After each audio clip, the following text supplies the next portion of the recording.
하나님의 말씀은 구약성경 시편 146편 1절부터 10절까지 말씀입니다. 구약성경 908면에 있습니다. 구약성경 908면 시편 146편 1절부터 10절까지 말씀. 구약성경 908면에 있습니다. 시편 146편 1절부터 10절까지 말씀, 우리 한 절씩 교독하겠습니다. 제가 먼저 1절 읽겠습니다. 할렐루야, 내 영혼아 여호와를 찬양하라. 생전에 여호와를 찬양하며 나의 평생에 내 하나님을 찬송하리로다. 귀인들을 의지하지 말며 도울 힘이 없는 인생도 의지하지 말지니 그의 호흡이 끊어지면 흙으로 돌아가서 그날에 그의 생각이 소멸하리로다. 야곱의 하나님을 자기의 도움으로 삼으며 여호와 자기 하나님에게 자기의 소망을 두는 자는 복이 있도다. 천지와 바다와 그 중에 만물을 지으시며 영원히 진실함을 지키시며 억눌린 사람들을 위해 정의로 심판하시며 줄인 자들에게 먹을 것을 주시는 이시로다. 여호와께서는 갇힌 자들에게 자유를 주시는도다. 그래서 맹인들의 눈을 여시며 여호와께서 비굴한 자들을 일으키시며 여호와께서 의인들을 사랑하시며 여호와께서 나그네들을 보호하시며 고아와 과부를 붙드시고 악인들의 길은 굽게 하시는도다. 시온아, 여호와는 영원히 다스리시고 내 하나님은 대대로 통치하시리로다. 할렐루야. 아멘. 우리가 읽은 오늘 말씀에서 하나님은 우리에게 하나님을 찬양하는 삶을 살 것을 권면하고 계십니다. 1절부터 2절의 말씀을 보시면 할렐루야, 내 영혼아 여호와를 찬양하라. 나의 생전에 여호와를 찬양하며 나의 평생에 내 하나님을 찬송하리로다. 시편이 이제 1편부터 150편까지 있습니다. 근데 146편부터 150편까지, 그러니까 총 5개 시편을 가리켜서 우리가 보통 할렐루야 시편이라고 부릅니다.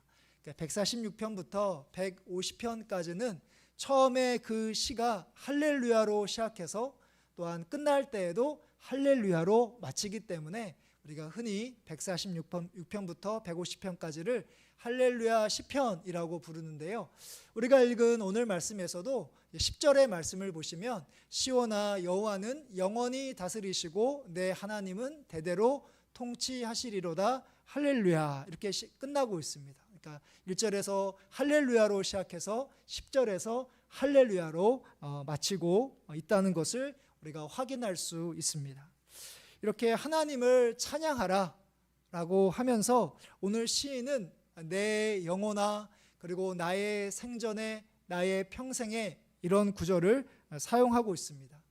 여기서 말하는 영혼이란 여러분들의 모든 것이라고, 여러분들의 전부, 전체라고 생각하시면 됩니다. 여러분들의 몸, 마음, 또한 감정, 생각들을 포함한 나를 구성하고 있는 모든 요소가 내 영혼을 가리키고 내 영혼이 하나님을 찬양해야 된다라고 이야기합니다. 그리고 나의 생전, 나의 평생이라는 그런 구절은 시편 146편의 시작과 끝이 할렐루야로 시작해서 할렐루야로 마치는 것처럼 여러분들의 인생의 시작과 끝을 바로 할렐루야, 하나님을 찬양하는 삶을 살아야 된다라고 하나님께서 우리에게 말씀해 주고 계십니다. 이런 시인의 다짐과 결단대로 나의 전부를, 또한 나의 일생을, 나의 평생을 하나님만을 찬양하는 삶을 살아간다는 것은 말처럼 쉽지가 않습니다. 내가 원하는 대로 모든 것이 술술 잘 풀리면 하나님을 찬양하는 삶을 살아갈 수 있지만 뜻하지 않는 어려움과 고난과 고통을 겪을 때 우리는 하나님을 찬양할 마음이 잘 생기지 않기 때문이죠. 이 모습이 우리들만의 모습이 아니라 일반 그리스도인들의 모습이기도 합니다. 그럴 때 하나님은 우리의 연약함, 우리의 부족함을 이해하시고 그리고 다 이미 알고 계십니다. 그러면서도 우리가 내 조건에 부합할 때에만 내가 원할 때만 하나님을 찬양하는 것이 아니라 내 조건에 부합하지 않을 때, 힘들고 어려울 때에도 우리가 하나님을 찬양하는 삶을 하나님께서는 살 것을 기대하시고 원하시고 계시는데요. 그것은 하나님을 위해서가 아니라 바로 우리들을 위해서입니다. 바라는 대로 일이 진행될 때 하나님께서 내게 주셨구나 라고 생각하면 좋지만, 때로는 내가 정말 열심히 잘해서, 내가 다른 사람들보다 열심히 신앙생활 했기 때문에 내가 이런 것을 얻었구나, 이런 것을 누리고 있구나, 우리가 교만할 수 있는 것이 우리입니다. 그렇게 되면 하나님을 무시하게 됩니다. 또 우리가 원치 않는 힘들고 어려운 일들을 겪을 때 우리가 하나님을 원망하게 되고 낙심하게 되고 절망하게 되면 우리가 하나님으로부터 멀어질 수도 있습니다. 그래서 우리의 모든 전부와 나의 일생과 평생토록 하나님을 찬양해야 하는 것은 바로 우리 자신을 위해서 바로 유익하기 때문에 하나님께서 그런 삶을 살 것을 우리에게 당부하고 계시는 것이죠. 여러분들이 성경에 나오는 많은 신앙 인물 가운데 여러분들이 좋아하고 또한 그 신앙 인물처럼 살아가고 싶은 그런 분들이 한 분쯤은 있을 겁니다. 누군가는 아브라함을 닮고 싶어 하기도 하고, 모세를 닮고 싶어 하기도 하고, 또는 바울을 닮고 싶어 하기도 하고, 또 이렇게 베드로를 닮고 싶어 하기도 하고, 여러분들의 닮고 싶은, 좋아하는 그런 신앙 인물들이 있을 텐데요. 그런 신앙 인물들이 저마다 다 다를 수 있지만 공통적인 것은 뭐냐면, 그들은 어떤 삶을 살았냐면 바로 하나님을 찬양하기 힘든 순간 가운데서도 하나님을 찬양하는 삶을 살았다는 사실입니다. 만일 나였다면 하나님을 찬양하지 않았을 텐데, 나였다면 실망했을 텐데, 그런 순간이 있었는데 그들은 그때에도 하나님을 변함없이 찬양했다는 것을 우리가 발견할 수 있습니다. 우리도 지금부터라도 마지막 순간까지 하나님을 찬양할 것을 그렇게 다짐하시고 순간순간마다 하나님만을 찬양하는 그런 삶을 정말 살아가시는 여러분들 되시기를 간절히 바랍니다. 평생토록 하나님을 찬양하기를 원하시는 하나님께서는 우리가 사람을 의지하지 않고 하나님께 소망을 두기를 원하고 계십니다. 3절의 말씀을 보면 귀인이라는 단어가 나옵니다. 귀인은 뭐냐면 높은 그런 사람, 높은 지위를 갖고 있는 사람, 또 많은 부와 많은 명예를 가진 사람을 여기서 이제 귀인이라고 소개하고 있습니다. 하나님은 그들을 의지하지 말라라고 우리에게 이야기하시지만, 우리의 힘으로 해결할 수 없는 문제를 만날 때면 우리는 가장 먼저 우리 주변에 이 문제를 해결할 수 있는 사람, 나를 도와줄 수 있는 사람이 누가 있을까? 우리가 눈에 불을 켜고 찾을 때가 참 많습니다. 예를 들어서 건강검진을 했는데 작은 병원에서 큰 병원으로 가야 된다라고 우리가 어떤 판정을 받았을 때, 우리는 이제 어떤 병원, 예를 들면 아산병원으로 가야 된다 하면은 우리가 가장 먼저 아산병원에 내가 아는 사람이 누가 있을까? 내가 의사를 알고 있을까? 의사는 아는 사람이 없지. 병원에 어떤 직원을 알고 있을까? 그럼 직원도 없지. 그러면 그 병원에서 혹시 청소를 하거나 허드렛 일을 하는 사람이 없을까? 우리는 그 병원에 어떤 한 사람이라도 아는 사람이 있어서 그 사람을 통해서 하루라도 또는 며칠이라도 몇 시간이라도 더 빨리 검사를 받고 치료를 받고 싶어 하는 것이 우리의 마음이라는 것이죠. 여기서 주위 사람들의 도움을 받아서는 안 된다라는 뜻이 아닙니다. 하나님은 우리 인생을 살다 보면 내가 생각하지 못했던 그런 사람들을 사용하셔서 어떻게 건너서 그 사람을 통해서 내가 도움을 받게 하셔서 어려운 문제들을 해결할 수 있도록 인도해 주시는 경우가 참 많기 때문이죠. 오늘 말씀에서 귀인들을 의지하지 말라라고 이야기하시는 것은 우리가 하나님은 뒤로 제쳐두고 도와줄 사람을 찾고 의지하는 모습이 우리들 가운데 있을까 봐 바로 하나님께서 우리에게 그렇게 경고하고 계십니다. 그 사람들은 언젠가 생을 마치게 될 유한한 그런 사람이기 때문이죠. 어떨 때는 우리를 도와줄 수 있을지 모르겠지만 그들도 우리처럼 나중에 시간이 되면 생을 마감하게 되고 때로는 어떤 상황이 있으면 우리를 도와줄 수 없는 그런 사람들이기 때문입니다. 그러나 오늘 말씀에서 하나님은 다르신 분임을 우리에게 가르쳐 주고 계십니다. 5절 말씀인데요. 5절 말씀이 가장 중요한데 우리 5절의 말씀 우리 같이 함께 한 목소리로 읽어보도록 하겠습니다. 야곱의 하나님을 자기의 도움으로 삼으며 여호와 자기 하나님에게 자기의 소망을 두는 자는 복이 있도다. 아멘. 예, 이 5절 말씀을 꼭 기억하셨으면 좋겠는데요. 이 시인은 우리에게 하나님께 소망을 두는 사람을 의지하는 것이 아니라 하나님께 소망을 두는 사람이 복이 있다라고 우리에게 가르쳐 주고 계십니다.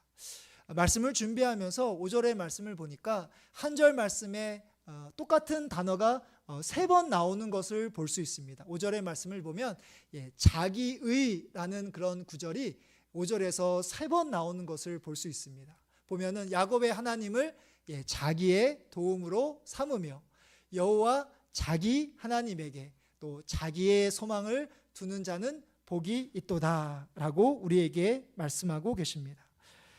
하나님은 살아계시고 우리와 함께 계신다는 것을 우리가 믿고 있는데요. 믿는 것으로는 부족하고 그 하나님을 바로 나 자신의 도움을 줄 수 있는 나의 문제를 해결해 줄 수 있는 분으로 바로 소망을 품고 하나님을 의지하고 하나님을 찾고 구할 때 바로 나의 하나님으로 그렇게 삼을 때 그때야 비로소 나에게 진정한 도움을 하나님께서 주실 수 있음을 말씀하고 계십니다. 내가 하나님을 믿는다라고 우리가 고백한다면 우리가 어려울 때 바로 도움을 요청해야 하고 또한 바라야 하는데 소망을 품어야 되는데 만약에 도움도 요청하지 않고 또 소망을 품지 않는다면 바로 우리가 하나님을 믿고 있는 것이 아무런 소용이 없음을 우리에게 가르쳐 주고 있다는 사실입니다.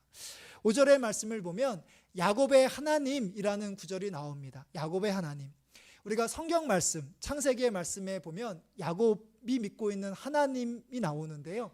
바로 하나님께서 야곱의 삶 가운데 함께 하셨다고 우리가 믿는다면 그 하나님이 야곱에게만 하나님이 되시는 것이 아니라 바로 2020년을 살아가는 우리들에게도 나의 하나님이 되신다는 것을, 그러니까 성경에 나와 있는 내가 만약에 야곱을 존경한다, 야곱을 좋아한다, 야곱처럼 삶을 살아가고 싶다라고 우리가 만약에 생각한다면 창세기에 나와 있는 그 야곱이 믿었던 하나님이 야곱에게만 하나님이 되시는 것이 아니라 바로 오늘날 하나님을 믿고 있는 나에게도 똑같이 야곱을 도와주셨던 그 하나님이 나를 도와주실 것을 내가 믿을 때, 내가 소망을 품을 때 바로 그것이 하나님께서 우리에게 복을 주시는 귀한 통로가 됨을 우리에게 가르쳐 주고 계십니다. 구약에 나오는 그 야곱도 처음부터 하나님을 신실하게 믿었던 것은 아닙니다. 처음부터 하나님께 소망을 두었던 것은 아닙니다. 야곱의 아버지가 이제 이삭인데요. 야곱은 자신의 아버지 이삭이 하나님을 잘 믿고 있다는 것을 알고 있었습니다. 그래서 하나님이라는 분이 계신다는 것을 알고 있었습니다. 하지만 이삭이 믿었던 하나님을 야곱도 그렇게 믿었던 것은 아닙니다. 근데 야곱이 자신의 형 에서를 피해서 도망을 갈 때 에서가 그 야곱을 죽이려고 하는 것을 알고 야곱이 이제 그 집을 떠나서 베델이라는 곳에 머물렀을 때 바로 베델이라는 곳에서 하나님이 자신과 함께 계신다는 것을 야곱이 이제 그때 깨닫게 됩니다. 하나님을 만나게 됩니다. 그때부터 이제 야곱은 하나님을 의지하게 되고 하나님은 야곱을 도와주시고 어려운 것들을 피하게 하시고 나중에는 다시 에서를 만나서 화해하게 하시는 그런 놀라운 은혜를 베풀어 주셨다는 사실입니다. 그러니까 야곱이 베델이라는 곳에서, 물론 그 전에 하나님을 알고 있었지만 베델이라는 곳에서 하나님을 만난 것을 가리켜서 우리는 인격적으로 야곱이 하나님을 만났다라는 그런 표현을 씁니다. 그러니까 이삭의 하나님, 자신의 아버지가 믿고 있었던 그 하나님이 이삭에게만 하나님이 아니라, 자신의 아버지에게만 하나님이 아니라 나에게도 하나님이시구나. 아버지가 믿었던 그 하나님이 바로 나에게도 똑같이 함께 하시는구나 라는 것을 바로 어려운 순간 가운데 베델이라는 곳에서 이 야곱이 하나님을 경험했다는 사실입니다. 여러분들이 신앙생활을 하시면서 여러분들의 부모님이라든지 여러분들의 형제라든지 여러분들의 친구라든지 여러분들보다 먼저 믿었던 그런 신앙생활했던 분들이 계실 거 아니에요. 근데 그분들이 믿었던 그 하나님이 그분들만의 하나님이 아니라 나에게도 하나님이 되는 그런 경험. 내가 그전에는 지식적으로 또한 들어서 알고 있었는데 그 하나님이 나에게도 하나님이 되는 그런 경험, 인격적인 그런 만남이 여러분들 가운데 꼭 있어야 된다는 사실이죠. 그럴 때 바로 하나님이 나의 하나님이 되시고 여러분들과 함께 하신다는 것을 믿게 되고 여러분들에게 필요한 것들을 도와주시고 또 하나님께 소망을 두는 삶을 살아갈 수 있습니다.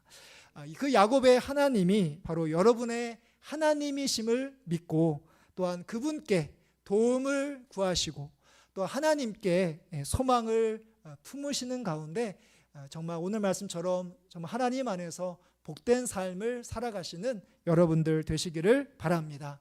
이제 6절부터 9절의 말씀을 보시면 하나님이 실제로 어떻게 도와주시는지를 우리에게 설명해 주고 있는데요.